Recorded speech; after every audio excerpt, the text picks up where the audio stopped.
இனி தமிழ்நாட்டில் செயல்படுகிற 37,416 அரசு மற்றும் அரசு உதவி பெறும் தொடக்க பள்ளிகளில் படிக்கக்கூடிய 20,59,000 மாணவர்கள் டெய்லி காலையில சூடா சுவையா சத்தா சாப்பிட்டு கிளாஸ் ரூமுக்குள்ள தெம்பா நுழைய போறாங்க.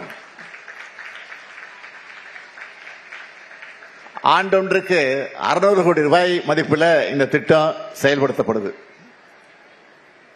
ஆனா இது செலவுன்னு நான் சொல்ல மாட்டேன்.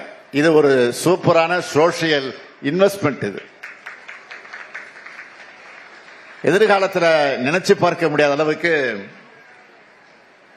பல மடங்கு லாபத்தை தமிழ் சமுதாயத்துக்கு தரப்போற முதலீடு இது.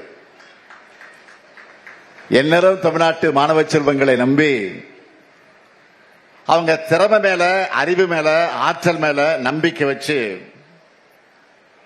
தமிழ்நாடு அரசு இந்த முதலீட்டை செய்யறோம்.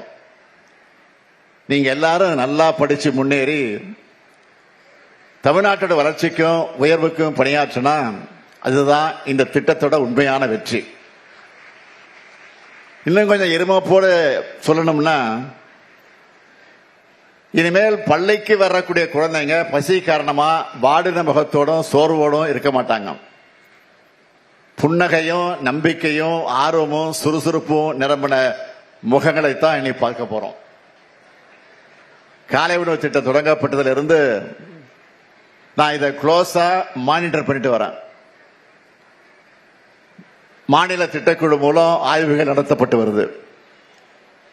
பசி இல்லாத நிலை, பிள்ளைங்க வயிறு நிறையுதுன்னு மட்டும் இந்த திட்டத்தை சிம்பிளா பார்க்க முடியாது. இதனால உணவுண்ணக்கூடிய பழக்க வழக்கங்கள்ல இம்ப்ரூவ்மெண்ட் வந்திருக்கு.